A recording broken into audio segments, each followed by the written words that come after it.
Si è conclusa stamane l'udienza preliminare del processo per infiltrazioni dell''ndrangheta in Veneto, 14 rinvii a giudizio, 34 riti abbreviati e 4 patteggiamenti. Tragico schianto questa mattina a Ormelle, nel Trevigiano, vittima un giovane automobilista di 27 anni, finito con l'auto contro un muretto, ancora a pochi metri sarebbe arrivato al lavoro. Allarme pedofilo nel Padovano, l'allerta di una mamma dopo aver ascoltato il racconto del figlio di 8 anni, adescato da un uomo domenica pomeriggio, indagano i carabinieri. Blitz antidroga dei carabinieri in un'abitazione di Mira, i militari fermano un italiano con un etto di cocaina e scoprono una Santa Barbara, pistole, fucili, munizioni, esplosivo. Elezioni regionali, Lorenzoni punta a ricompattare il centro-sinistra, intanto Calenda ribadisce: nessuna decisione presa, deciderò con i militanti la posizione del mio partito. Prosegue il presidente del Veneto Zaia, si rivolge ai viticoltori: stop a nuove piantumazioni, non saranno autorizzate altre superfici, le coltivazioni devono essere sostenibili. Individuata una concausa del morbo di Alzheimer, l'importante scoperta di ricercatori dell'Università di Padova stimola la ricerca di nuove opportunità terapeutiche. Bentrovati telespettatori di Antena 3 Nord-Est per l'edizione regionale dei nostri telegiornali. In primo piano questa sera la mafia Nord-Est, perché si è conclusa oggi l'udienza preliminare del processo per le infiltrazioni tra le imprese. 14 persone andranno a processo. 14 rinvii a giudizio, 34 riti abbreviati, 4 patteggiamenti da definire per il mancato assolvimento del risarcimento all'Agenzia delle Entrate. Si è chiusa così nell'aula bunker di Mestre l'udienza preliminare del processo su infiltrazioni dell''ndrangheta in Veneto, che vedeva 54 imputati. Infiltrazioni della cosca Grande Aracri nel tessuto imprenditoriale veneto dal 2013 al 2017. Altre 2 posizioni sono da definire perché un imputato è latitante. Minacce, estorsioni, violenza aggravate dal metodo mafioso, false fatture e ricettazioni con favoreggiamento all''ndrangheta sono le accuse principali. Il dibattimento, per chi non ha chiesto il rito alternativo, inizierà il 23 marzo in tribunale a Venezia. Compariranno davanti ai giudici i padovani Sergio Bolognino, Andrea Biasion, Luca De Zanetti, Emanuel Levorato e Renata Muzzati. I trevigiani Antonio Gnesotto e Ferdinando Carraro, una romana e 6 calabresi. Gli impresari veneziani Eros Carraro e Massimo Nalesso, il padovano Roberto Rizzo, le cui posizioni sono minori rispetto al corpo di indagine, hanno chiesto invece di patteggiare rispettivamente 1 anno e mezzo, 1 anno e 7 mesi e 1 anno e 9 mesi con pena sospesa. Prima dovranno risarcire l'Agenzia delle Entrate con cifre che vanno dai 20 ai 90.000 euro. Il pentito Giuseppe Giglio, sotto protezione, ha chiesto come patteggiamento la continuazione della pena già inflitta nel processo di Reggio Emilia. Sui 4 patteggiamenti il GUP si esprimerà il 20 maggio. Tutti gli altri, incluso Biasion, che secondo le indagini era il braccio destro del presunto boss Mangone, verranno giudicati con rito abbreviato il 18 maggio, sempre in aula bunker.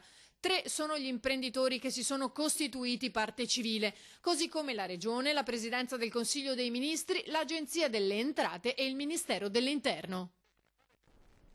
Incidente mortale questa mattina a Ormelle, a perdere la vita un 27enne di Oderzo. L'importante si arriva poco dopo, insomma, te però... Ha già fatto tempo a dire qualcosa? Se lo provo anche a chiamarlo, ma niente da fare. Quando i soccorritori del SUAM 118 sono arrivati sul posto, per il giovane automobilista non c'era già più nulla da fare. Artan Sabedini, un giovane operaio di 27 anni di Oderzo, è morto sul colpo questa mattina poco dopo le 7:30, mentre percorreva con la sua Volkswagen Golf via Stradon ad Ormelle. Giunto in prossimità dello stop con via Ragazzonna, il giovane kosovaro ha perso il controllo della sua utilitaria, andando a schiantarsi contro il muretto di recinzione di un'abitazione. L'impatto contro il muro di cemento è stato violentissimo. Un incidente ancora senza spiegazioni, dato che sull'asfalto non è visibile nessuna traccia di frenata. Sì, il botto sì, molto grande anche. Sì, molto grande. E poi ho visto tutto fumo e basta, nient'altro. Ma non avete sentito una frenata? Niente, zero assoluto. Nessuna frenata, nessuna frenata. Il 27enne potrebbe essere vittima di un malore o di un colpo di sonno. Pochi pensano alla distrazione, visto che il percorso lo conosceva bene. Artan queste strade di campagna le doveva fare tutti i giorni per andare a lavorare in una ditta nella zona industriale di Ormelle. Lo conosceva lei? Sì, lo conoscevo. Veniva qualche volta a casa nostra anche a mangiare, proprio è un amico di mio marito. Cosa può essere successo secondo lei? Secondo me può essere che le ha preso un colpo di male perché non so, di quello che so non aveva problemi a casa. Può essere magari una distrazione, ma strano perché è vicino. Le indagini degli agenti della polizia locale, intervenuti insieme ai vigili del fuoco, dovranno ora ricostruire la dinamica del sinistro per stabilire cosa possa aver causato la sbandata fatale al 27enne. Ci potrebbe essere un pedofilo in circolazione tra Padova e Albignasego. L'allarme lanciato da una mamma dopo aver ascoltato il racconto del figlio di 8 anni adescato da un uomo domenica pomeriggio. È caccia all'uomo. Sarebbe stato avvicinato da un pedofilo mentre stava tornando a casa dopo aver giocato al parco. La denuncia ai carabinieri di Padova è stata fatta da una mamma di Salboro che ha ascoltato terrorizzata il racconto fatto dal figlioletto di 8 anni. Il bimbo, rientrato in ritardo, ha detto alla mamma di aver perso tempo perché un uomo a bordo di una macchina azzurrina lo ha avvicinato chiedendo indicazioni stradali. Poi gli avrebbe fatto delle avance, facendo anche dei gesti espliciti, toccandosi i pantaloni e chiedendogli infine di salire in auto. Il bambino però non è salito e pedalando velocemente è tornato a casa. Non ha capito la gravità di quelle espressioni, ma ha avuto la prontezza di scappare via. La mamma, sconvolta dal racconto, ha deciso di sporgere subito denuncia. Il bambino ha raccontato alla mamma di essere stato adescato dal pedofilo proprio qui, tra il ristorante La Locanda e l'edicola. Erano circa le 3 del pomeriggio di domenica. Il bambino avrebbe fornito anche parecchi dettagli. Lo ha descritto come un ragazzo giovane, capelli rasati ai lati e ricci nella parte centrale, carnagione olivastra, barba e baffi radi. Indossava un giubbotto nero, pantaloni sportivi scuri e scarpe da ginnastica. La mamma ha diffuso anche su Facebook un appello per cercare testimoni e avvertire altri genitori del pericolo. Intanto nel quartiere, alla periferia di Padova, cresce la preoccupazione tra i residenti. Mi hanno mandato un messaggio. C'è un po' di timore, senti. Beh, certo che insomma qua vicino, anche qui così in centro città, un po' particolare insomma il discorso. Anche perché qui insomma c'è anche un asilo qui vicino. Sì, c'è la scuola qui, la scuola e l'asilo. È pericoloso, certo, è una cosa non bella certamente, devono indagare e andare a fondo. Da genitore preoccupato bisognerebbe che ci fosse più vigilanza, più che altro. C'è troppa malvagità verso i bambini. Mi sembra strano, sì, che non sono mai successi casi così. Non so adesso. Lei che ha il negozio qui non ha mai sentito né visto persone strane? No, assolutamente. Cioè, passano i soliti, non è che sia una strada molto trafficata. Fermato per un controllo, è stato trovato con della cocaina. In casa poi aveva una vera e propria Santa Barbara. Si trova così nei guai un 58enne dipendente di Veritas. 11 pistole, di cui 3 con matricola a brasa e 2 a salve con tappo rosso, un fucile sovrapposto, uno a pompa, una mitraglietta con silenziatore, 2 fucili ad aria compressa, oltre 500 munizioni e 2 panetti di esplosivo al plastico proveniente dall'est Europa per 626 grammi totali, con miccia e detonatore. Infine un esplosivo con potenzialità 4 volte superiori a quelle del C4. È l'arsenale che i carabinieri hanno trovato in casa di un insospettabile 58enne impiegato amministrativo di Veritas da oltre 20 anni nella sede di Mestre, residente a Mira. Tutto è partito da un controllo stradale. Uno dei tanti controlli messi in atto dall'Arma dei Carabinieri sul territorio, in particolare dalla Tenenza di Mira, che ha un servizio H24 di prevenzione sul territorio, è rivolto appunto al fenomeno dello spaccio essenzialmente di cocaina, ha consentito di trovare all'interno dell'abitazione nascosto un vero e proprio arsenale di armi. Indispensabile è stato l'intervento del nucleo investigativo dei Carabinieri, del nucleo cinofili di Torreglia e degli artificieri antisabotaggio di Padova. Il materiale era nascosto all'interno dell'abitazione delle pertinenze, ovviamente era sparpagliato per l'abitazione, era nascosto in varie intercapedini ricavate nella stessa abitazione, quindi parliamo di doppi fondi nel sottotetto, di doppi fondi nei comodini, quindi è stata un'opera di ricerca abbastanza cospicua, portata avanti anche grazie al nucleo cinofili di Torreglia, che in questo caso ci ha dato una forte mano, soprattutto per rinvenire l'esplosivo. Non è tutto, perché durante la perquisizione sono state trovate anche 60 carte d'identità in bianco risultate rubate dal comune di Musile di Piave e circa 2000 marche da bollo per un valore totale di 35.000 euro. Adesso tutte queste armi verranno inviate al RIS, ovviamente per una serie di rilievi, partiamo da rilievi dattiloscopici e balistici che ci diranno anche se le armi sono state utilizzate e in che occasione sono state utilizzate. È chiaro che quanto rinvenuto farà presupporre che siamo a un livello abbastanza importante di criminalità e quindi si presuppone che possano anche essere state utilizzate in episodi criminali abbastanza cruenti. Il 58enne è stato portato in carcere a Venezia. Ritorniamo nel padovano a Galzignano Terme, dove nella notte le fiamme hanno interessato un'abitazione ustionata gravemente una signora di 81 anni. È ricoverata in prognosi riservata al centro grandi ustionati di Padova una signora di 81 anni, vittima dell'incendio della sua casa avvenuto ieri notte in via Valli a Galzignano. Verso le 23:45 un'esplosione dovuta forse al malfunzionamento di un tubo del gas della cucina ha investito la donna. Sul posto sono arrivati i carabinieri della compagnia di Abano Terme, i vigili del fuoco e i sanitari del 118, che hanno prima portato d'urgenza la donna al pronto soccorso dell'ospedale di Schiavonia, quindi nella notte l'hanno trasferita a Padova. Pesanti i danni all'abitazione, in corso accertamenti per verificarne l'agibilità. Torniamo a occuparci di coronavirus perché al Cafoncello di Treviso hanno fatto il loro ingresso i test incrociati. Sentiamo di che cosa si tratta.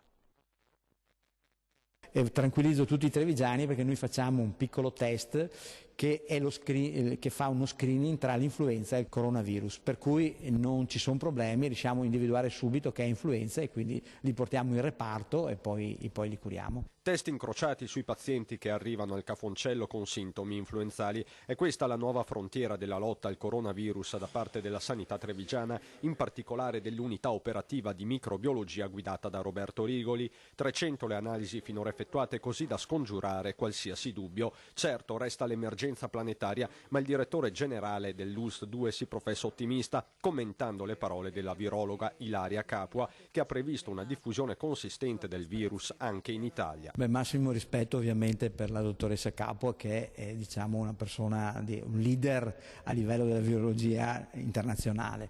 Ma guardi, se le condizioni sono come quelle che abbiamo oggi, quindi che c'è un cordone efficace sanitario per quanto riguarda la Cina e in particolare la provincia e Wuhan, io credo che effettivamente con aprile noi dovremo essere liberi, come si suol dire, da malattia. Resta l'influenza stagionale che sta registrando il suo picco con i pronto soccorso della Marca presi d'assalto. Aumentate le vaccinazioni, ma non è stato raggiunto l'obiettivo di copertura delle fasce più a rischio, over 65 in primis. Io ho sempre detto vaccinatevi, anche quest'anno abbiamo aumentato di 2-3 punti, ma non siamo riusciti ad arrivare al 75%, che è quello che dà la garanzia di avere meno. Prosecco, messaggio forte e chiaro del governatore Luca Zaia ai viticoltori: stop a nuove piantumazioni. Tutti quelli che lo dicono sono miei discepoli, perché lo dico da anni, infatti non sto firmando decreti, avrebbero diritto a 1200 ettari all'anno, ma io non firmerò anche quest'anno l'autorizzazione, sono convinto che ci siano sufficienza vigneti a Prosecco. Stop a nuove piantumazioni di Prosecco. Il presidente della Regione Veneto è categorico ed ha ribadito il concetto di fronte ad oltre 1000 produttori delle DOC e delle DOCG venete.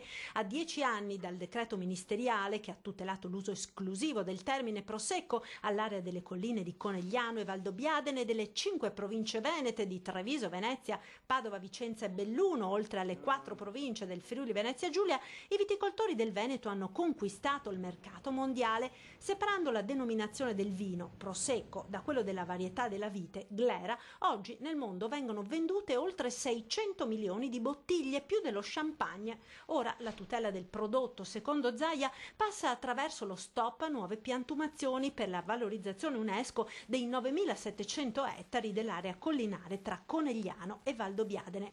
Abbiamo oltre 24.000 ettari di uva Glera che non può produrre Prosecco perché non è autorizzata, prosegue Zaia. Qualora mancassero quantità di Prosecco sul mercato, si rivendicherà per quell'anno l'eventuale presenza di uva che viene da quei vigneti. Continua la marcia verso le elezioni regionali 2020 con il Veneto che vogliamo che ha candidato Arturo Lorenzoni che lancia nuovi appelli alle forze di centrosinistra per creare un fronte compatto.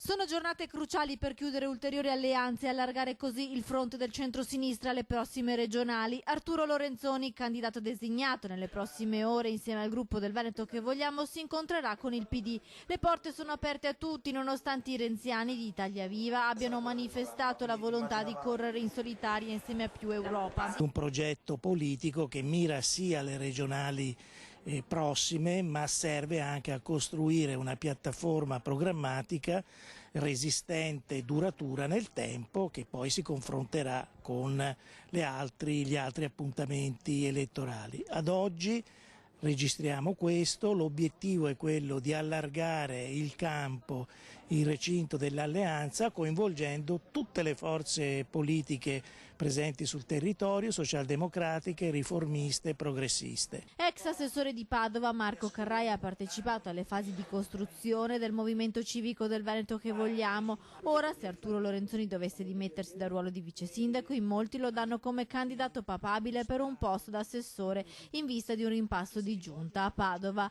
Per ora però l'impegno, assicura Carrai, è rivolto esclusivamente alle regionali. Noi invece siamo un movimento che propone un modello alternativo a quello che ci ha offerto il centrodestra in questi 25 anni di governo senza soluzione di continuità, da Galan a Zaia. Noi proponiamo un modello diverso, quindi non siamo contro nessuno, siamo per invece coinvolgere e far partecipare i cittadini rendendoli protagonisti di questo modello. Nel frattempo Carlo Calenda, leader di Azione, smentisce la chiusura del suo partito alla candidatura alle prossime regionali di Arturo Lorenzoni e annuncia attraverso Twitter che venerdì sarà in Veneto per decidere con i militanti cosa fare.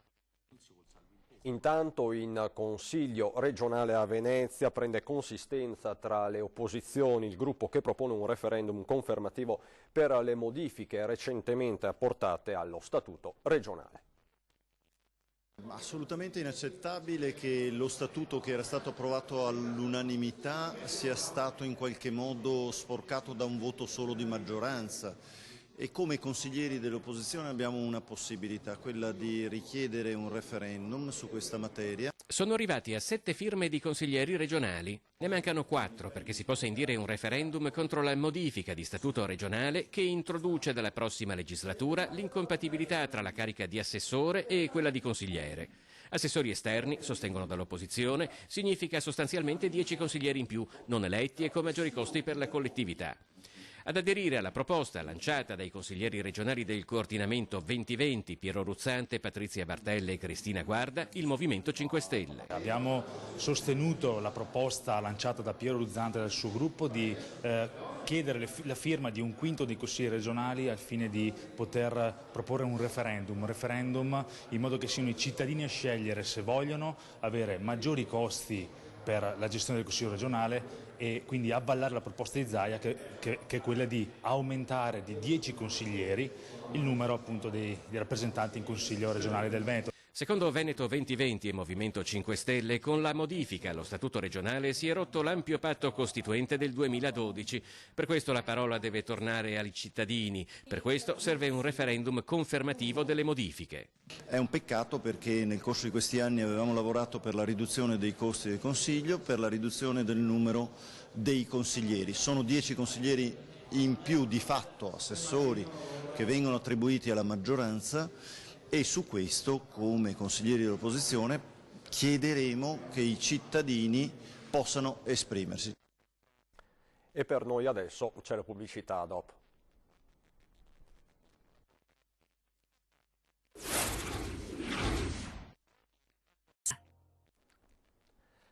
Di nuovo in studio per parlare di un'importante scoperta avvenuta all'Università di Padova, dove un gruppo di ricercatori ha individuato una concausa del morbo di Alzheimer.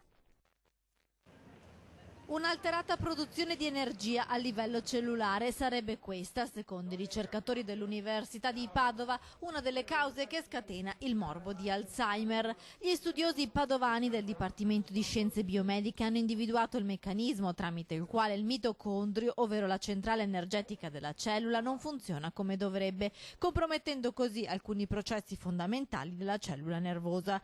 Questo studio è stato pubblicato in un'importante rivista scientifica. La malattia di Alzheimer è la forma più frequente di demenza e ad oggi non esiste una terapia in grado di curarla o di bloccarne la progressione. La corretta funzionalità dei mitocondri, spiega la professoressa Paola Pizzo, che ha seguito lo studio, è necessaria per rifornire la cellula della giusta quantità di molecole energetiche necessarie a svolgere la maggior parte delle attività cellulari. Una carenza energetica importante o prolungata nel tempo può avere un esito nefasto per la cellula stessa. I ricercatori però ammettono che sia ancora lontani dal trovare un farmaco capace di sconfiggere definitivamente questa malattia. Tuttavia, questi nuovi risultati possono stimolare la comunità scientifica a focalizzare la ricerca su aspetti come la funzionalità mitocondriale, finora poco studiati, ma che possono offrire nuove opportunità terapeutiche. I dipendenti dell'ospedale di Motta di Livenza e i colleghi del Codivilla Putti di Cortina hanno donato parte delle proprie ore di lavoro al comune di Rocca Pietore, provato da Vaia. Il sindaco per questo ha mandato un commosso messaggio di ringraziamento. Parte delle proprie ore di lavoro donate al comune di Rocca Pietore per sostenerlo nelle opere di ricostruzione. Ad oltre un anno dalla tempesta Vaia, la solidarietà stavolta arriva dai dipendenti dell'ospedale riabilitativo di Motta di Livenza e dal Codivilla Putti di Cortina d'Ampezzo. In un videomessaggio il ringraziamento del sindaco. È una cosa quasi imbarazzante, devo dire, perché in teoria dovrebbero essere i comuni o comunque gli enti pubblici ad aiutare gli ospedali e non viceversa. Significa che l'argomento è ancora sentito, anche a distanza di oltre un anno, e di questo mi compiaccio e mi rallegro, perché significa che il Veneto, soprattutto la provincia di Treviso, ha avuto un occhio di riguardo su Rocca Pietore, cosa che non dimenticherò mai. Una donazione particolarmente sentita a Rocca Pietore. Dipendenti di ospedali che rinunciano a parte del loro straordinario per donarli in aiuto al nostro territorio fa davvero in effetti un po' quasi commuovere, quindi vi ringrazio davvero tanto. Parte della donazione, prosegue il primo cittadino, sarà utilizzata per la costruzione di strutture operative che favoriscano il lavoro di chi è stato per noi prezioso nelle ore più drammatiche. Nella costruzione di una sede di protezione civile con elipiazzola di atterraggio elicottero, che ci manca, e se riusciamo anche con i soldi per una sede un po' più dignitosa di quel garage che ospita adesso i vigili del fuoco volontari. Sempre più aggiornati, sempre più informati con le notizie del territorio. Il TG di Treviso di Antena 3 si fa in 7 e dal 1° marzo andrà in onda anche la domenica. La cronaca, la politica, gli eventi, le manifestazioni, lo sport. Vi racconteremo tutto ciò che accade nella Marca anche la domenica sera, puntuali come sempre alle 19:30. Questa sera a 20:10 ospite in studio di Ferdinando Avarino, il generale di Corpo d'Armata Amedeo Sperotto, comandante Forze Operative Nord. Adesso per noi ci sono le previsioni del tempo, buon proseguimento.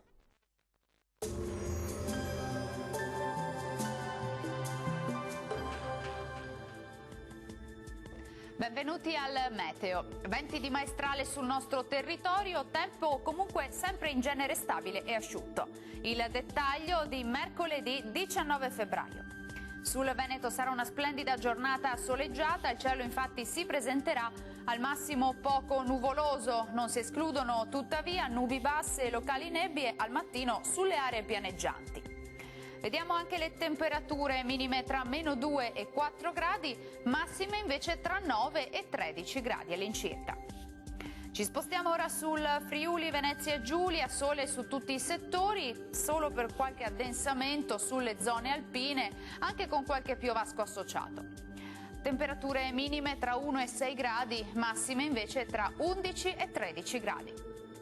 Uno sguardo infine al Trentino Alto Adige, anche qui sarà soleggiato ovunque, locali nevicate fino al piano sui confini alpini. Temperature minime intorno a -2 gradi, massime invece tra 10 e 11 gradi. Dal meteo per ora è tutto, buon proseguimento in compagnia di Antenna 3. Arrivederci.